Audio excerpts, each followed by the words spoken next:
Let me give you a warm welcome. So, good afternoon again to those who are in India, and good evening to those in Japan. As I see that a significant number of registrations are from that country as well. So, welcome to MIJSC at IIMB Tatsujin Speak webinar lecture series. My name is Saideep Ratnam. I am the Chief Operating Officer. MIJSC is a center of excellence at IIM Bangalore. And the focus of this center is to strengthen the India and Japan bonds by promoting academic, industry, and societal linkages.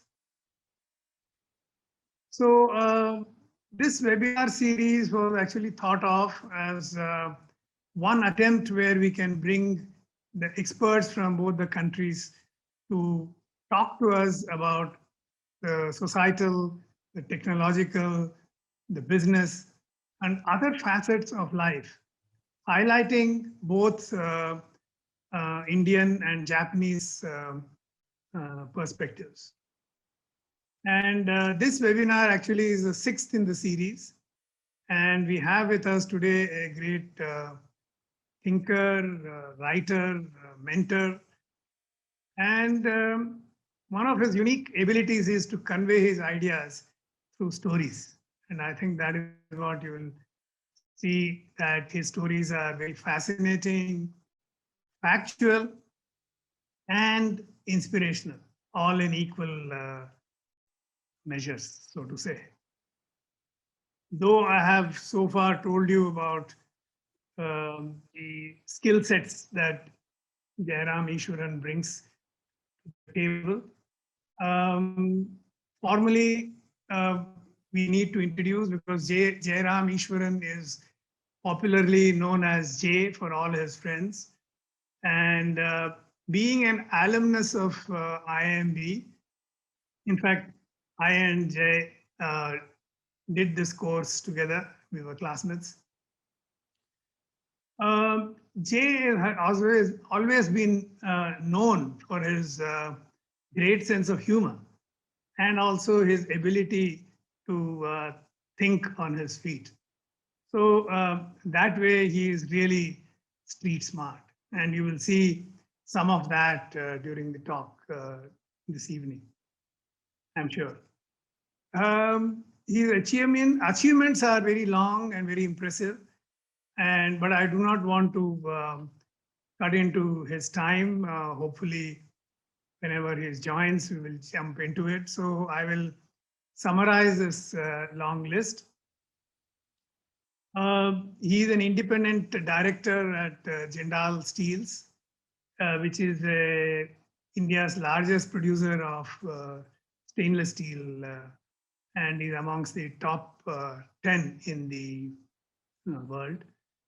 He's also a director at a consulting company in Delhi. He has over 3 decades of experience in positions in global corporations across the world. He has played a key role as the head of corporate marketing at Aisha Group. And as a part of this, he was to manage the interface with the Indian partner and Mitsubishi Corporation and Mitsubishi Motor Corporation in Japan. And I think this interaction with the Japanese seems to have left a very deep impression on Jay-san. He has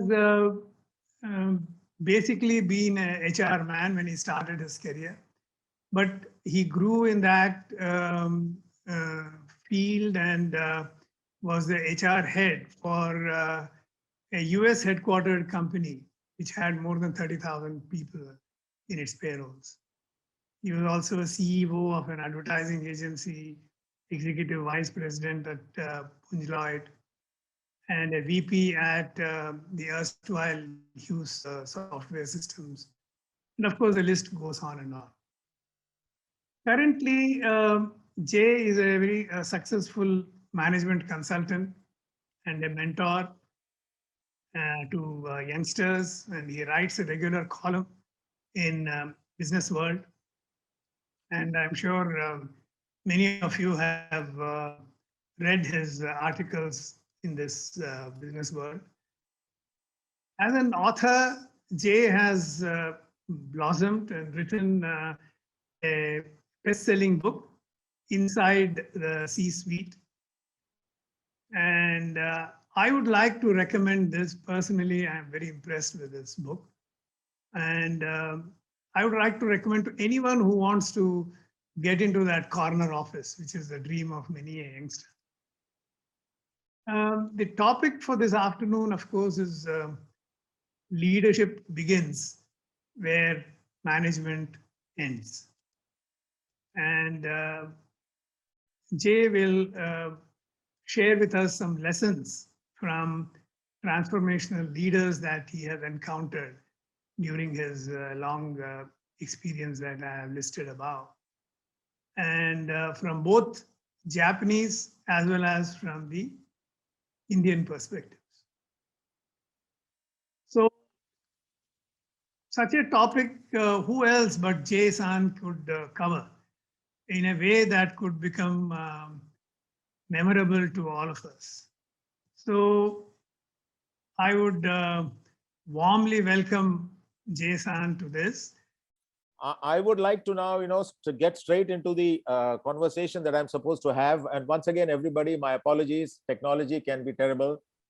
And thank you, Ratnam. It's an honor for me to be here talking to you and, of course, everybody else who's joined in today. But putting me in the category of an expert really, creates a lot of tension in me, but I'll try and match up. The first real challenge for me today in this conversation is to figure out what is the profile of the audience. Yeah. And I was told, that there are people, I hope I'm audible. Yes, you are. Okay, I was told that there are people from, MBA students to managers, entry-level managers, senior managers, and also leadership members, and from India as well as a few from Japan. Very true. And, this makes me feel like we used to have one toothpaste called Foran's toothpaste many years ago. They tried to put all USPs in one toothpaste. They said, the Foran's toothpaste can, improve your breath, it can whiten your teeth, it can sharpen your, gums, etc., etc. And the whole thing bombed because one toothpaste tried to address everybody. And I'm attempting that today, but I hope at the end of this, I survive. The other big challenge for me in this conversation really is the internet. Because while I'm speaking, a lot of the people on this call will be fact-checking me on the internet. There is enough stuff in the internet about Japan and what a wonderful country it is, and everything is on YouTube. So I'm going to specifically stay away from that. But having traveled to Japan about 20 times, I really love that place because every time I go, it teaches me something new. That country hits you as a single individual.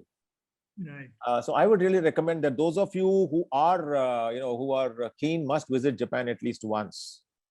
And one thing about the Japanese, because in Japan, I could see this, you could set your watch to the minute by the arrival and departure of buses and trains. And the Japanese are never late for anything. And unfortunately, we demonstrated the counter thing today. Now, what I always say that this timeliness of the Japanese does not happen by accident. We'll deal with this later. And of course, I don't need to go into the format of this thing. It's, I'll speak for about 10 minutes and 30 minutes between me and Ratnam, and then 10 minutes of audience question and answers. Yeah. And you see, one of the outcomes I expect from myself in this talk is that at the end of this, if people can take back at least one or two insights and apply it in their own lives or in their, official lives or personal lives, I will consider this, time has been well spent by all of us. Right. I'm going to share insights, and these are not insights from any theoretical books. These are actually my experiences in interacting with marquee leaders in Japan and in India. I will share with you, and I'm a storyteller, so maybe I'll tell you a little story on each of these because you remember it better. And I hope that these insights, as managers and as middle management people and leaders, you will gain something out of it. And one of the things I always do is I quote Alvin Toffler when he said that the illiterate of the 21st century are not those who cannot read and write. They are the ones who cannot learn, unlearn, and relearn.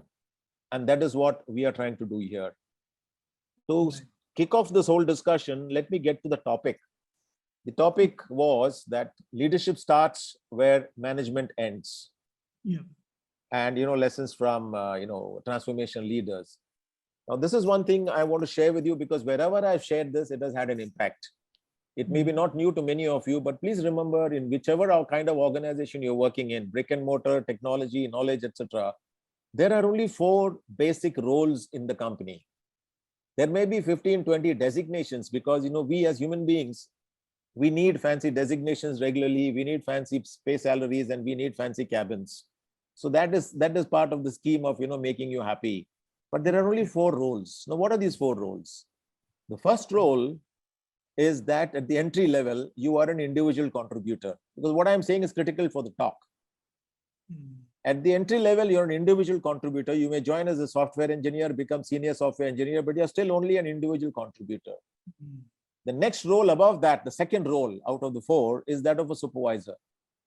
You could be supervisor, senior supervisor, chief supervisor, but you're still a supervisor. What is the supervisor's role? Supervisor is also an individual contributor, but he also oversees the individual contribution of the 4 or 5 individual contributors who report to him. And he has to make sure this is aligned to the company goals and the company targets. The next role that exists is that of a managerial role. But remember, here again, this can start at the assistant manager level, manager, senior manager, and go up to general manager. But all these are only managerial roles. Now, in what way is a managerial role distinctly different from that of a supervisor's role? The manager's role is not only responsible for what the supervisor's output and the output of the individual contributors, but the manager also manages the interface across functions. So if you are a materials manager and you have to get payments from finance and they don't give it in time, you can either escalate it up and take the bandwidth of the people on top, or you go and talk to your peer. And that is where collaboration comes in. You make them take your priority as their priority and help you. And that is a very important skill. If you don't demonstrate the skill, it is unlikely you will grow beyond the managerial role. Now, forget all this now. Let's come to the next role, which is the leadership role. See, management has ended here. What is the leadership role? Leadership role is actually your ability to connect the dots in the environment. You're coaching people. You are a visionary, and you're able to make sure that everybody is aligned to the values of the company and the ones that you set. So you're a mentor. So this is the role that many companies don't teach. They just promote managers to becoming leaders, and that is where they fail. So those of you who are listening in, please be clear of these distinct roles and also understand what the leadership role is, and acquire those skills and demonstrate and start, moving into that role. Right. Now, this is about the management to leadership. Now, let's come to the salient aspects of Japan and India, which we will talk about in this talk, and hopefully you will take with you 1 or 2 insights from there. Right. In Japan, one thing is very, very clear, quite contrary to our culture. It's all about teamwork. It's all about collaboration. If you demonstrate, wanting to be seen a single star, you will be singled out. You will be rejected. So in that country, teamwork is what works best. Collaboration and teamwork. While in India, we celebrate stars, at the same time, we seek collaboration. In the future conversation with Saideep, we'll look at how that is achieved. The other thing I found in Japan was they're extremely data oriented, and things move from bottom to the top. And data means facts. So whenever a superior asks information to the subordinates, if they don't have it, they'll say, we'll check and get back to you. It is not a negative thing. And they will always present data which actually converts into facts. In India, look at our own WhatsApp, what we do. It's all opinion. And more so, if the CEO of a company calls you and asks you something, you don't want to be seen as not knowing. So you'll give an opinion. Now, the problem here is, how do we sift between opinion and facts? And it's very important. And that is where I'll share with you how some Indian leaders also are creating cultures where facts are being dealt with. The other point we'll touch upon is that leadership in both countries, in any country for that matter, leadership anywhere, is all about earning the trust of your team. In a way, that your team is willing to give more than 100% to you when you're not looking at them. And this again, there are different approaches to this, because in the Japanese culture it is approached differently, Indian culture differently, but we will again examine this, how it works. And in Japanese companies, like I said, things move from bottom to the top. In Indian companies, you convince the CEO, and he will very soon give an instruction and everybody will adopt what you want. So there are ways and means to get around this, make it happen. And that's what we will examine in the, as we have this discussion with Saideep. Over to you, Saideep San. Great, great. I think those wonderful, thought-provoking introduction that you started. Jay, could you also try your video on? Could you make an attempt? Let us see if it works. Yeah, has it come in? Yeah, that's right. Can you see me? Doing that, let me. Can you see me? I can see myself. Okay. Okay. Yeah, you are visible. Thank you. Can you see my handsome face there? Your handsome face, yes. Thank you. Good to see your face. I'm so glad, finally, better late than never.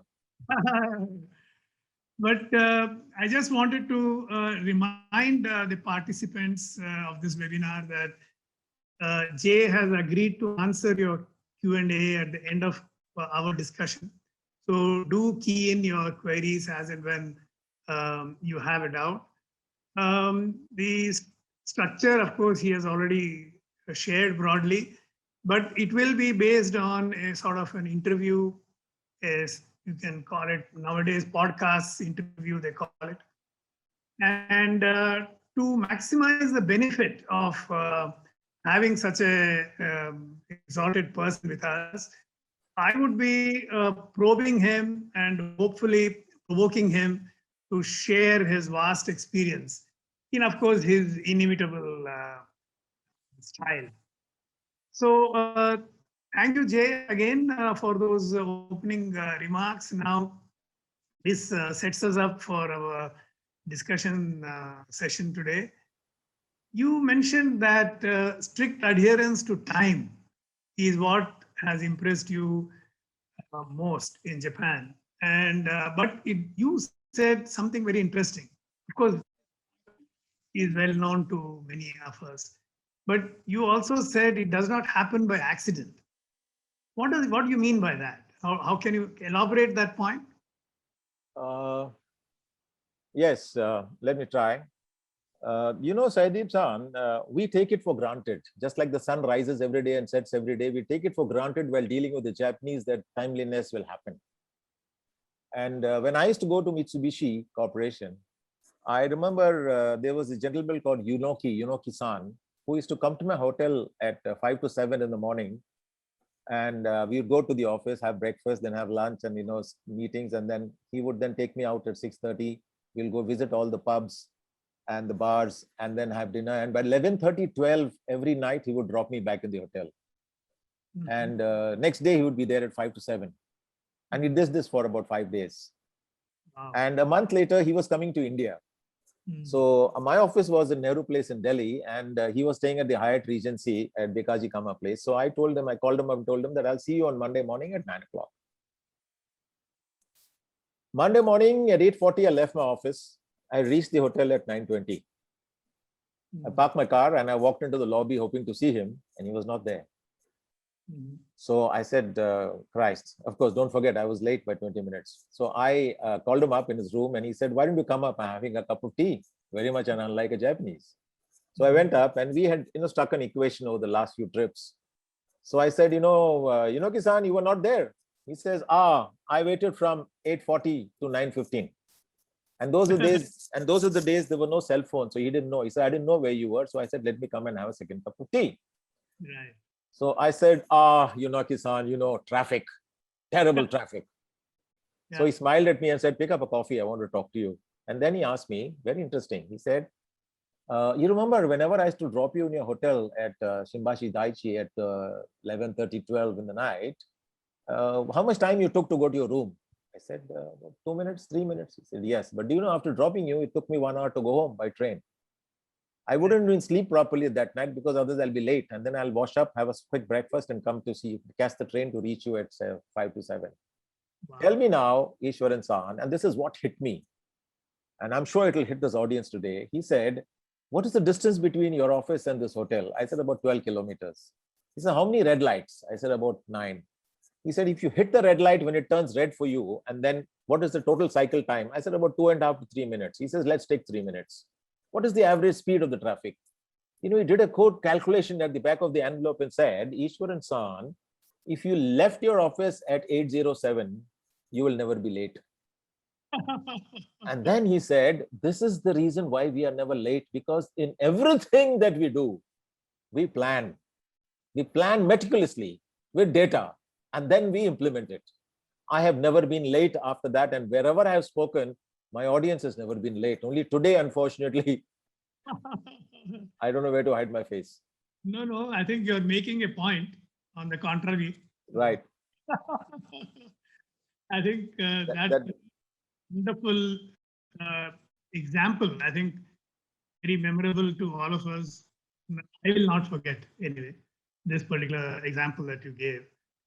And but again, reverting to your opening remarks, you said that Japan, as a country where people are trained to be a team player and it is almost ingrained in their DNA, and both individual DNA and societal DNA. So from your vast archives of experience of working with Indian and Japanese leaders, do you think an Indian CEO could also have achieved good teamwork as per you? What do you think? You see, this is a subject which, as a consultant, when I speak to chairmen and managing directors of very large companies, the one thing they ask me to do is they say, can you help increase collaboration in my team? And they're talking of their C-level team and then cascading down. So I often tell them, that if there is lack of teamwork there, you are to a large extent also accountable. Because, then only they sit up and listen to me. And I'll tell you, this is very interesting because this is a subject on which I'm really working and struggling to make things happen in organizations, because we are all individual stars. Everything is about individual stardom. Right. So I tell them that one thing, your team will respond to you as a team if you as the leader are perceived to be equidistant to all of them. If there is a coterie, if there's a coterie within your team who have more access to you than the others, the team has already broken. Don't seek collaboration. So this is one thing very important for leaders. You could be a manager leading 10 people. You could be a senior officer leading 10 people. You could be a CEO leading 5, 6 people. You have to be perceived to be equidistant from all of them. You may spend more time with the finance guy because finance issues, but equidistance in valuing what they say in meetings, not running down, that's a different story. But that is one way of making sure that your team will remain a team. But since you mentioned it, I remember this fantastic boss of mine. He was in one of the IT companies. And we were 5, 6 leadership members were sitting with him one day. So he said something very interesting. And this is a very important concept. If you can take this concept home, I think this talk is worth it. He asked this question. He says, hey, guys, do you think we are working as a great team? Right. So we said, boss, where are you going with this? Of course, we are a great team. You have any problems with us? He said, no, I don't have any problems. But I want you to answer this question, but don't answer it loud. Answer this in your own heart. That the way we talk to each other and the way we talk about each other, like I talk to you personally in your face very well, Ratnam, but behind your back, I say something else to somebody else. It is bound to come back to you. And that is what destroys teams. So he just set us thinking. He says, don't answer, think for yourself. The way we talk to each other and the way we talk about each other, if the gap is less, I can sleep well because we will remain a great team. But if it is not, if the gap is huge, it will come back to each of you and then we are going to have a terrible team. And if you agree with me, cascade this down with your teams and ask them to answer the same question for themselves, not to answer it publicly. I thought that was a brilliant way of trying to bring about teamwork without threatening us. How we talk to each other and how we talk about each other is something that we must remember. Yeah, it's a great lesson. How you talk to each other and behind each other. Wonderful, wonderful. I think you have hit the nail, or you and the CEO, of course. Yeah. You know, there's lots happening around us. It's important for us to observe and learn. Yes, yes. Correct, correct, exactly. Because you observed and you absorbed, and then you are sharing now with all of us. Thank you. What Alvin Toffler said, learn, unlearn, and relearn. Yeah. Exactly. And it's a continuous process, I guess. Yeah, absolutely. Continuous. That you said it. Yeah. So one more thing which was very intriguing in your opening remarks, you mentioned something about facts versus opinions. And actually that set me thinking, Jay, because my first boss used to yell at anyone who would go to him with an idea. And he will say, you are entitled to your opinion, young man, but not to your facts. And much later, of course, I got an exposure on Edward Deming's quotable quote. Right. Data, you are just another person with an opinion. Right. So my question to you, Jason, is do you think that Edward Deming's considerable influence on Japan's industrial culture post the World War, is that what has influenced the Japanese obsession with facts, or was it there even before as part of their culture, and therefore the Deming's idea were better received there than in his home country, the American or the Western civilization? Well, I didn't see that question coming, but let me try and answer that one based on whatever little knowledge I have. I think the Japanese, you see, a lot of these concepts that the Japanese and Toyota Motor Corporation later on made into a fine art and then the world adopted actually originated in the West. You'll agree with me. And I think the Japanese are fantastic at implementation. Once they plan, they execute beautifully. And I think this is one reason why it happened. But the other reason why the Japanese took to what Deming said is because in Japan, it is part of their DNA not to lose face. So in India, we give an opinion and then we go back and scratch our head and say, boss, I think I was wrong there. This is the fact. And, there's no consequence for it. There's no external consequence for it. Or if there is, it's not much. But in Japan, the consequence is internal. They, as a nation, they don't want to, they will never want to lose face. I think that is why they picked up this business of data is fact, and they swam with it. This is my instant reaction to what you're saying. This can be, explored a little further. But, since you've spoken about this, I want to share something, because in Japan, a lot of these kids and others who are senior people on this, they will read somewhere that in Japan, they ask this question 5 times, why, before doing something. Why do we need this? You answer, why do you need that? You answer, why? I got a fantastic example, and I got this example just last week when I was talking to my friend Rajiv Gupta. He was the vice president sales and marketing of Honda Motor Cars in India. He just quit them a month ago, but amazing guy. So I was once over drinks discussing with him, I've not understood this concept of why. Can you explain it to me better?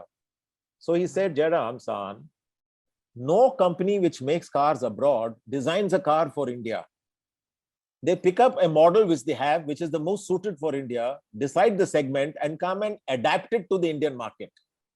Right. So when the Japanese realized that the Indian middle class and the upper middle class, this Honda City is the right car, they wanted to adapt it for Indian market. So they came here. They asked the marketing team, what is it that this target market looks for in a car? So we told them, listen, first thing they look for is fuel efficiency.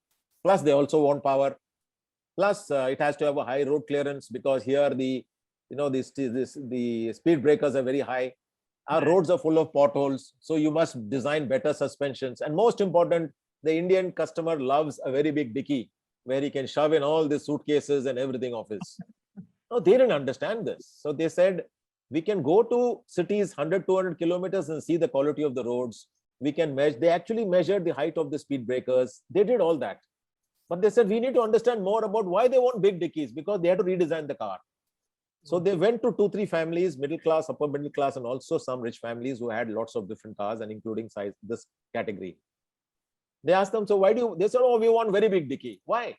He says, because when we travel, the whole family will wear one set of clothes in the morning, one in the afternoon, one in the evening. So we need a lot of suitcases. They said, but why do you want to travel by car? Why don't you take a flight? He says, no, if I take a flight to a place 300 kilometers away, then I have to hire a car there. My costs are higher. So kept answering, and the 5 whys, they got the answer that if they don't put a big dicky, this car will not run. And if you see, Honda City has amongst the largest dickies in its category, and that is a big unique selling category, specification for the car. So how they go about double checking facts is amazing. I think your example is so powerful that none of us will, whenever we open our boots, I'm going to have some coffee. Yeah. Great. There are many examples like this, but I thought this, since a Honda motor car, everybody understands the Honda City, it will be more unique to them. I mean, they'll relate with it. Yeah. But they do this in everything. It is second nature to them. You can get exasperated the way they'll ask you why, but they will get to the bottom before they decide. Very well said. And you also made a point that leadership is all about earning the trust of your team. And, of course, you said that approaches of leaders would be different, but basic premise would be still building trust. And of course, all of us have heard a truism that trust takes years to build, seconds to break, and forever to repair. I think in your experience, Jason, what are these approaches that these leaders you have come across these cultures? Do you think these approaches are very different? Or is it that also the commitment to trust building is also very different in these leaders and in these cultures? When you start working in large organizations with large teams, you realize that there is a point beyond which you can't do everything yourself. Right. You need to have a great competent team, and then you have to leave it to them to deliver, because 90% of what you achieve is actually because of their efforts. A lot of us have stood on the shoulders of outstanding employees and grown and shown our own capabilities. We cannot deny that. So I saw this in Japan, and I also saw this in India, but the approaches were a little different. In Japan, I see in Japan something is, it can be exasperating to the extent of being exasperating the way they adhere to certain things, and you can see the same behavior across. I was talking to my partner, my MD of Casablanca Consulting, Jay Hideto Araki-san, and I asked him, how do you make sure that your subordinate trusts you and is willing to die for you? So that's the key, right? Right. Subordinate in his heart must feel that I must never let this guy down.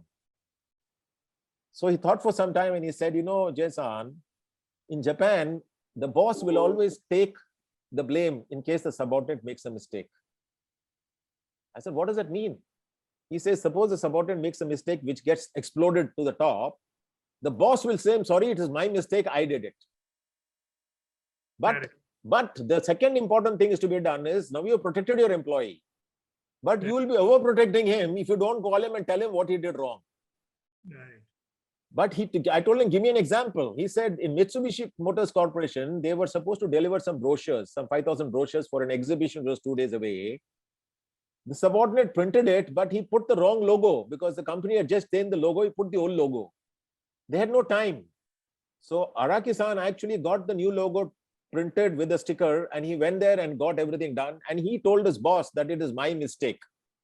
And he says, this is regularly done by bosses. They will take the blame, but later on tell the subordinate what, and the subordinates are so grateful to them.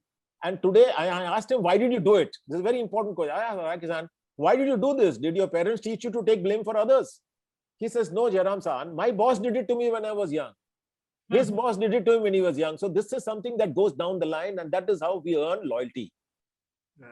Coming to India, I'll tell you, and I've covered this in a short story in my book, very interesting. I was in Eicher when I messed up something terribly. My boss was that time, one of my bosses was Mr. Vikram Lal, who was the chairman. And I messed it up so badly regarding dealership awards that it was he who lost face with the dealers, because the first time in 26 years, we never gave the award at the dealership.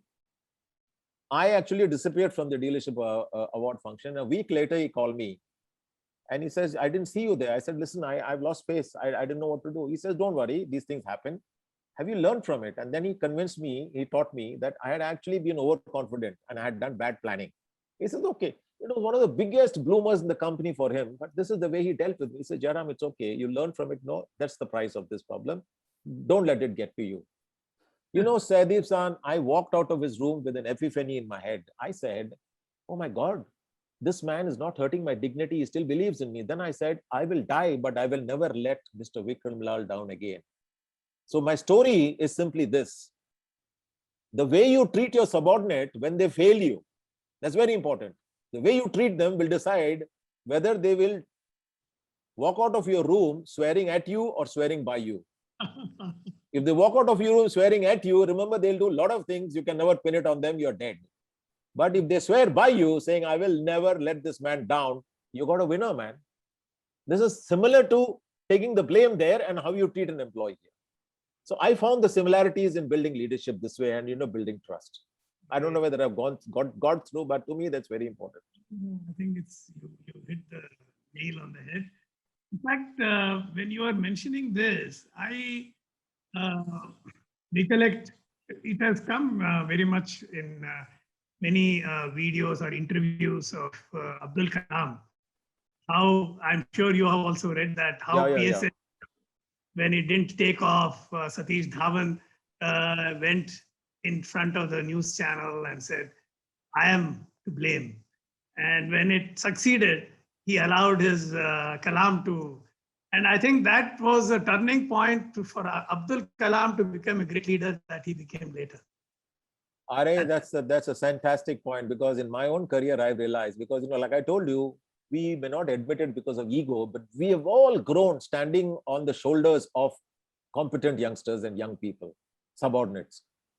I believe in one thing, Saideep. When it comes to praise your subordinate in public. And when it comes to calling and telling them something bad, call them into your room and tell them. And share credit. I have realized whenever I have handled a project which had visibility right to the chairman in a $20 billion company, I would make sure that my team also was visible to him. Right. That made them, move mountains for me. Because leadership, as they say, cliche, is all about getting extraordinary people to do extraordinary things. And that's what Satish Dhawan did with Dr. Kalam. Yeah, these are live examples. Exactly. I think you're dipping deep into your management as well as HR leadership aspects, and wonderful. Thank you. You also said that in Japanese companies, decisions very much move from the bottom to top. And that is in fact, a very perceptive statement. And when I was hearing that, I was reminded of who was a great American civil engineer and world-renowned architect, Frank Lloyd. You're talking Frank Lloyd, not Buckminster Fuller, but Frank Lloyd. Frank Lloyd. Yes. So one of his quotable quotes was, "I hate intellectuals because they are from the top down. I am from the bottom up."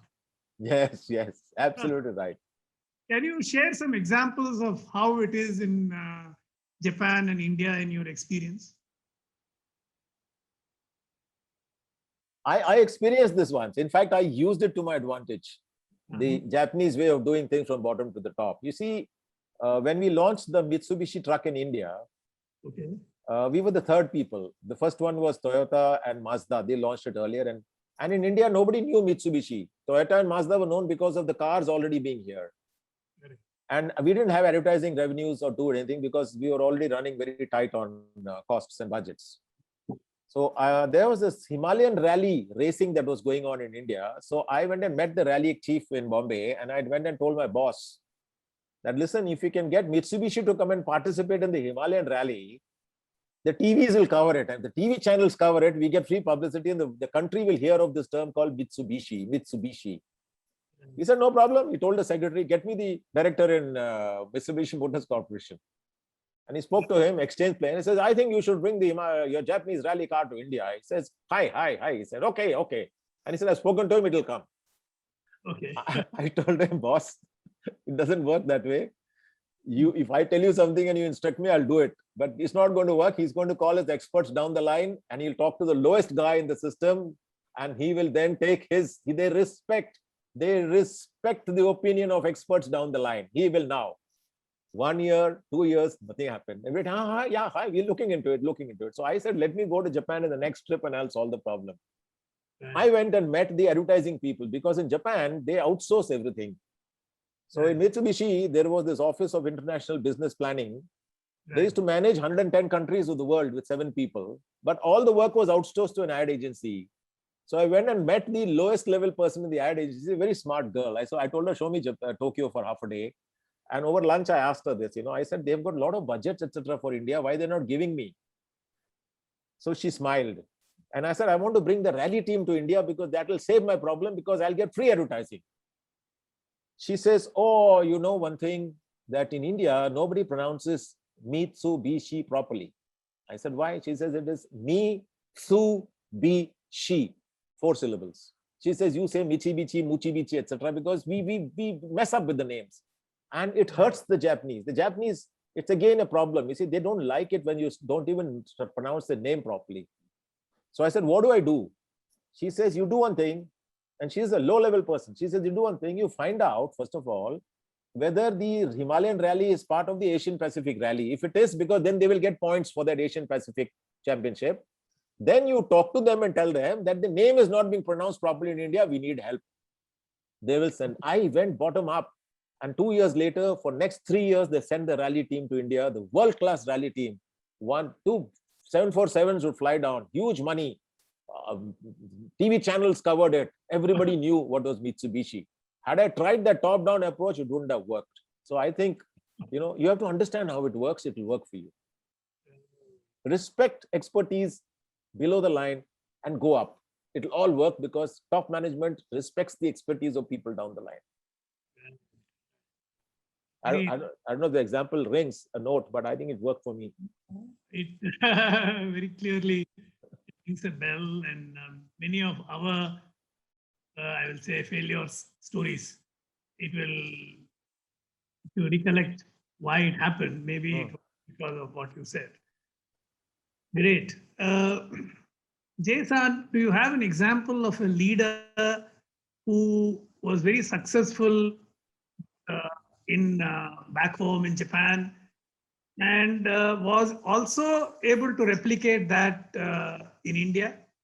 Of course, we have some success stories of happening in partly happening in Toyota, partly.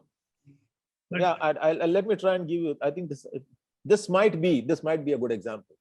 Okay. You see, my friend Mr. Charles Frump, F-R-U-M-P.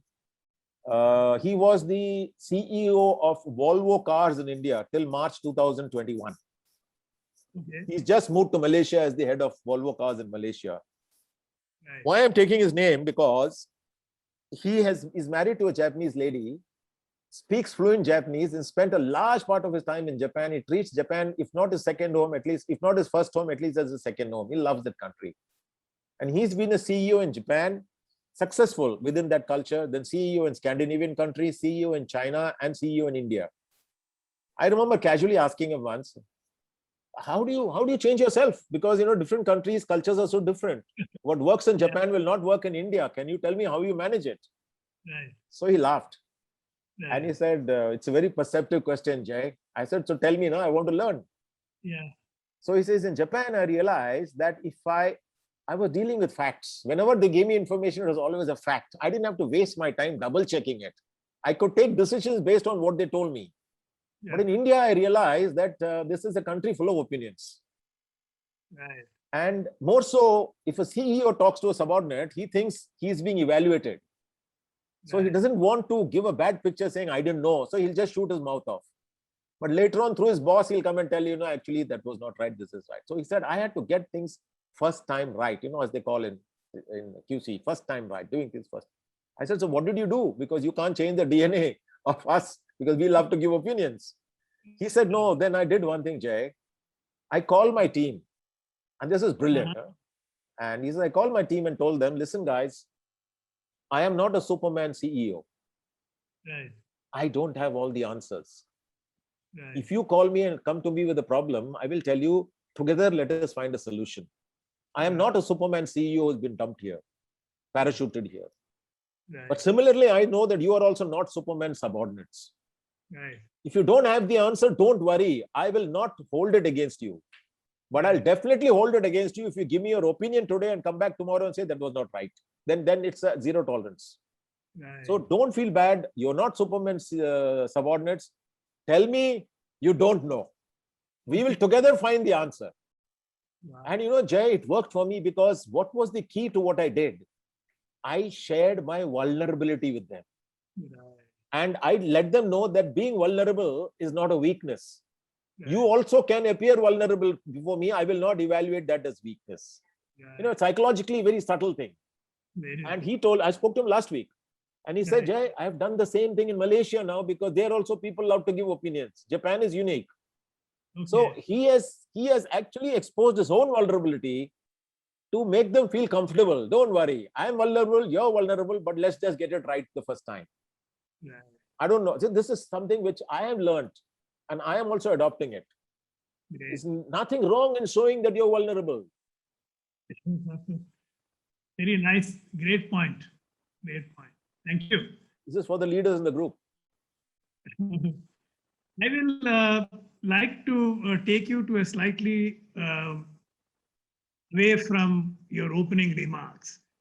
And I will like to ask you a question about the power, acquiring power. And we all know that in corporates, for anything to get done, leaders must focus on acquiring power before they can really become effective. And of course, those of us who have seen the Superman comic, the quotable quote there is, with great power comes great responsibility. Yeah, Spider-Man. How is this dealt with in both these cultures? Can you give some examples for the benefit of all of us? Well, I want to talk on the subject because I actually talk about power and where do you get your power for the youngsters. Right. Because all of us who join a company want to succeed. Right. We don't join a company to fail. So Right. this concept that I'm going to share, if the people on this call can internalize it, they are actually creating a passport for success in whichever organization they are in. So the first thing to understand really is, what is power? Right. Power in its most basic form is my ability to influence my environment or influence the people around me, influence Saidip San, whenever I want to influence you. And my power is also to prevent you from influencing me or the environment when I don't want them to influence me. Then I consider myself powerful. This is in its most basic form, right? Right. And here in India, we consider trappings of success as our power. Uh-huh. When you talk, I have spoken to CEOs, we've done this exercise once many years ago. What do you understand when I use the word authority? So they say authority is power. Where do you get your power from? 95% of the people we spoke to, we've done this in an exercise, they said, I get my power from my designation. Wow. I get my power from my signing authorities. Okay. The more I can sign and approve when my check is taken, I am more powerful. I get my power from the size of my team. That's why people don't like to cut their size of the team. They will keep adding people. Somebody went to the extent of saying, I get my power from the size of my cabin. And somebody also said that I get my power from my ability to hire and fire. If I am entitled to hire and fire people, I'm very powerful, because then people are scared of me. Power is all about scared terror. But there was one gentleman, and he was the materials director of Maruti. Okay. When we did this exercise with him, I was amazed, because it was a public sector company then. And he said, Jairam, when I became director materials and marketing, I thought I'm a very powerful guy. But I realized that my signing authority for procurements was not more than 5 lakh rupees for a single item, or 6 lakh rupees or 10 lakh rupees, whatever the government of India had said. He said, I suddenly realized, if I want to buy tires or rims, it goes beyond this list. So always my PO will go to somebody else for signatures, my boss, the MD of the company, CMD. So then I started feeling miserable that what is the point of becoming a director, materials, if you can't really sign these things, because that was for me power. Since one day it so happened, this is very important for the people listening on this call.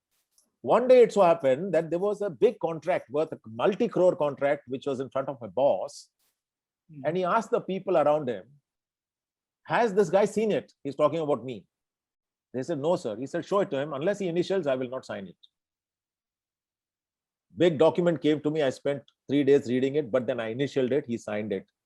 And, it struck me that he was depending on my competence. Right. The fact that he wouldn't sign any document without my seeing it was my true power. And I focused only on that, Jairam. Look at the Japanese. Their people who are called are the experts. So culturally, everybody is powerful because they don't sit in cabins, they sit in open halls. They don't have these trappings of success. Teamwork is important. So the only thing that gives them their power is their expertise, which they will hone and fine-hone and build up. So what this guy from Maruti was telling me was, I continue to work on my expertise because everybody sought me out. And that's the message for the people in this group. Don't run after trappings of power. They're all ephemeral. Yeah. Build your expertise, build your competence, and let people around you know, and you will be sought after. And when we go to a company, we want to feel wanted. We want to be sought after. This will happen to you, and you will be the most powerful guy in your company. But you would be like an Abdul Kalam, unnoticed, but there, but very critical. It's your choice. What do you want to do? Wonderful. In fact, it just reminds me when I think Citibank, when these multinational banks were allowed in the country, so the guy comes to meet me and he gives his card and he says Vice President in Citibank. So I just, of course, we did finish the conversation, but then I took him away and said, how long have you worked? He says, 1 year. So I said, how did you grow into this organization? He says, that is the entry level. I know this. We used to feel so embarrassed in IIM because you go and join an Aisha as assistant manager, and suddenly your chap who's 5 years junior to you walks into your room saying, I'm Vice President in Citibank. Because that is an entry level thing. That's right. Citibank understood what motivated us. Great. It's so important. So now from our audience, of course, there are many questions which we will come to in a minute. But before that, there are many in the audience, I'm sure, who are wannabe writers. My favorite subject. You have, as an author of a bestseller, and I see a image of that at the back of your wall, on the wall of on the back. And so as a bestseller author, do you have some tips for these wannabe writers? I learned the hard way, and I can share that very quickly, and I'll share it free of charge. Oh, so nice of you. One thing is that writing is hard work. It's terribly hard work. When you write your first draft of a short story, it can be 5,000 words, but you are expected to bring it down to 533 words because that is what a business world 1 page takes. You can imagine. So you have to have this habit of throwing away all these babies that you love, which you created. So here is the, here is the summum bonum of writing. First of all, if there is no conflict, there is no story. 1.3 billion people in this country all have got stories to tell. But these stories don't mean anything unless there's a conflict in it. So try writing short stories with a protagonist, a conflict, and an antagonist. Do that, you'll come around getting to writing. The second important thing is there are only 5 or 6 kinds of conflicts in this whole world. The conflict could be within the human being. He changes from a bad guy to a good guy, or good guy to bad guy.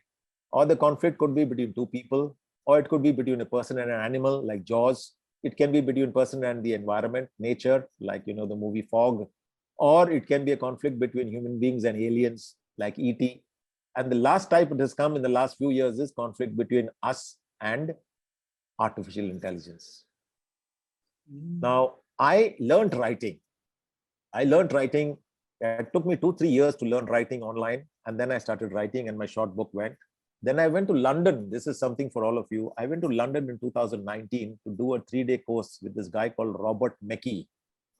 In the last 35 years, 70 of his students have won Oscar awards. So I spent money and time and learned from him. So here is my advice to all of you. If you're interested in writing, first you read. I read about 450 short stories before I really ventured to writing.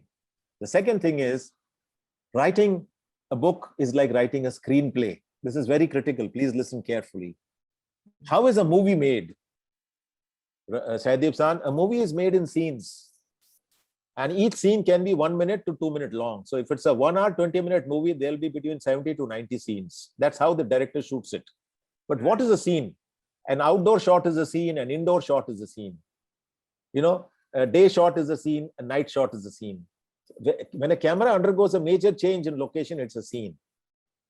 When a director shoots, he shoots about 150 scenes, but he decides to use only 70. What is the basis on which he rejects those scenes is what the writer has to understand. This is what I learned in London. The director says the scene has to do one of the 2 things, or it can do both the things. Only then he will put it in the film. One thing the scene has to do is it has to tell the audience something more about the characters in that scene. Okay. If it doesn't tell the audience anything more of the characters in the scene, that scene is rejected. That's why they don't have singing scenes and running around tree scenes. They doesn't tell you anything more about the characters. Right.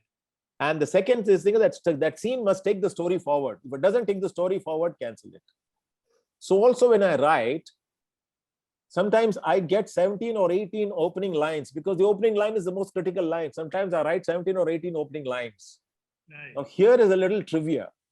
Many years ago, a group of intellectuals, writers, they got together to decide which was the best opening line in the last 100 years in any book. And they came out with Charles Dickens' Tale of Two Cities. It was, it was the best of times, it was the worst of times, opening line. Basically, he was talking of France and England, best of times in one. So getting your opening line, and then when you write, the first word, when you write, it must tempt the person to read the second word. The first sentence must tempt him to read the second sentence. First para must tempt him. These are the principles you got to follow to make it interesting. So writing is all about the less, the better, less, the more. But you have to work hard. You have to learn writing. And I'm telling you, intellectually, there's nothing more stimulating than this. Not even talking on a webinar like this. It has been intellectually very stimulating for all of us. Thank you. But very briefly, if I may summarize before we go on to the audience questions, that you talked about some key learnings for how leadership differs from management. You talked about time discipline, setting the leader setting a personal benchmark for others. That is one of the points you made. Secondly, you said about teamwork being the critical requirement because you always stand on the shoulders of people below you. And I think you mentioned that that must become a DNA sort of if we need to succeed. Third point, which you said was focus on facts and leave opinion for the lesser human beings. Yeah. Very true. Well put. There you must focus on facts. Yeah.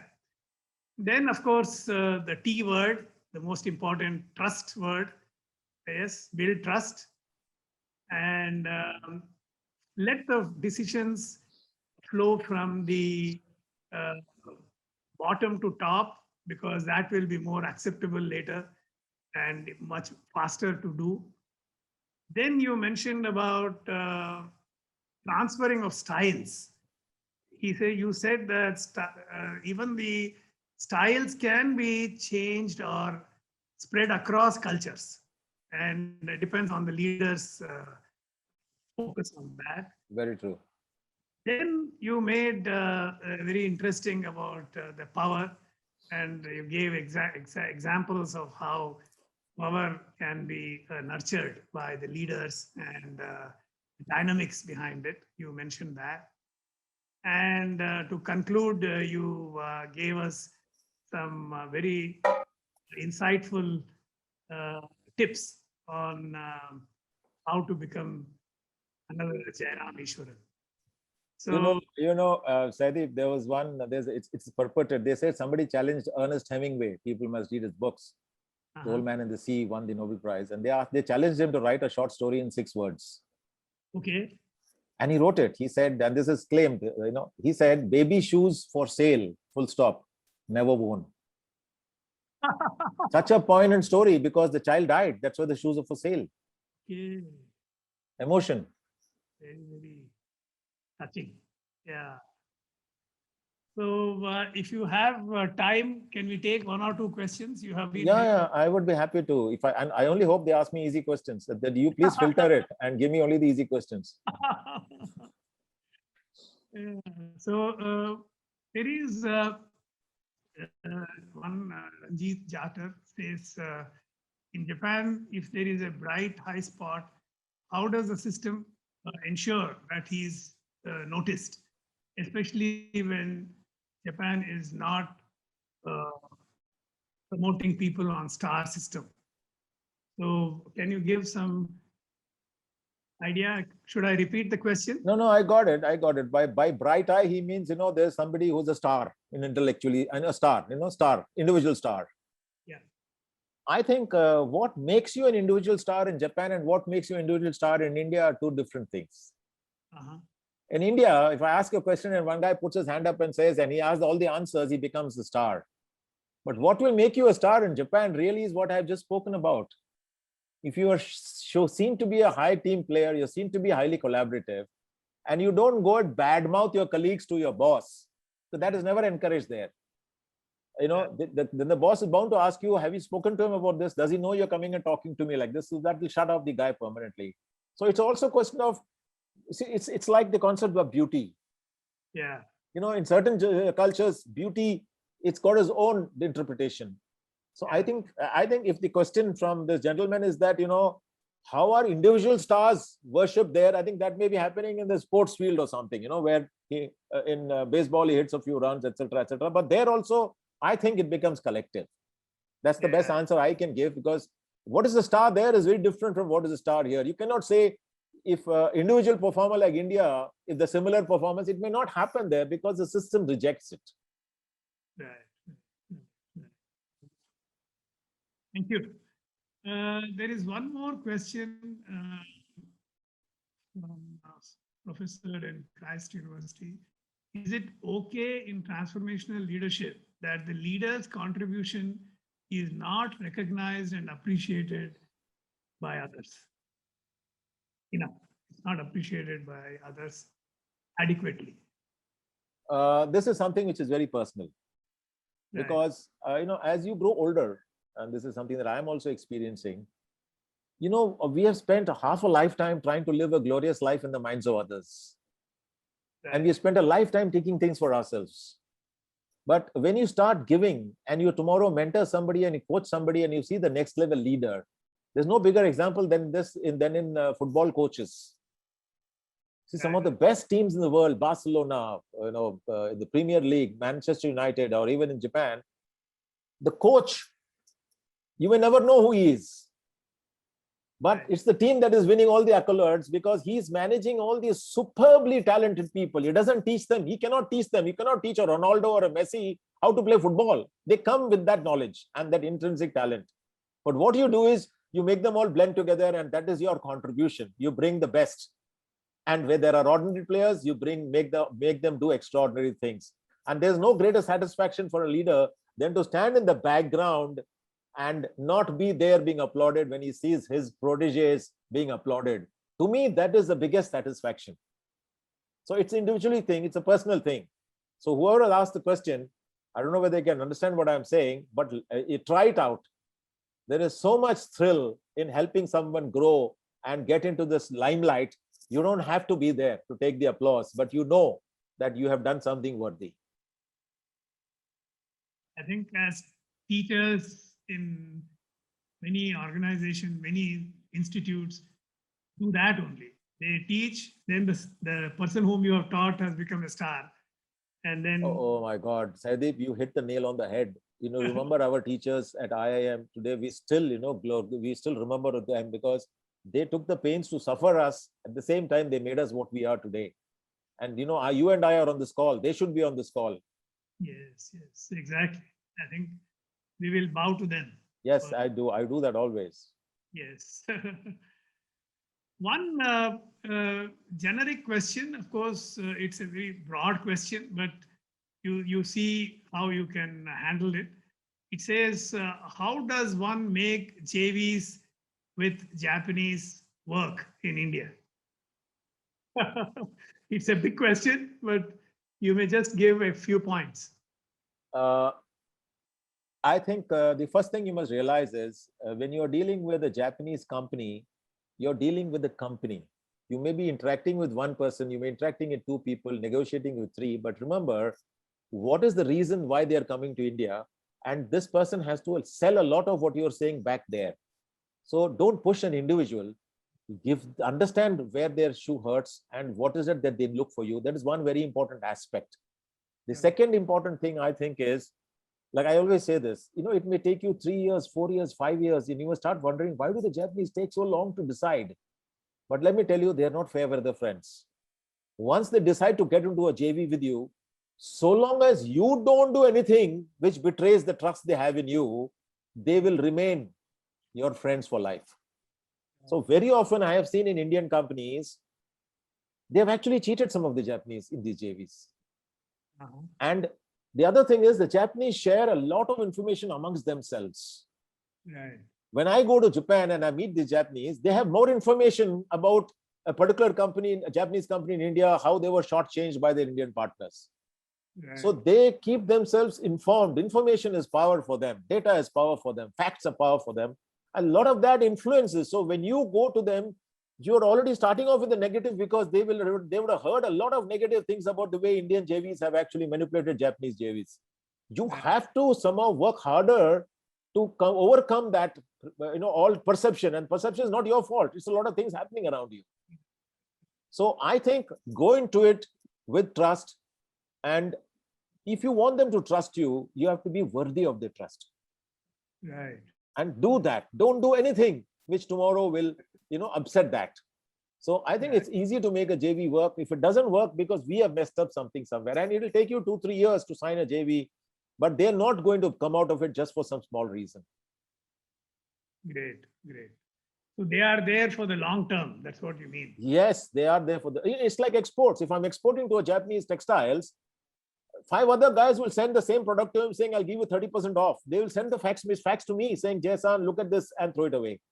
But if it's a Western country, they will come and say, listen, you're shortchanging me. I'm getting it 30% cheaper. I'm going to look elsewhere. You just reduce it by 50%.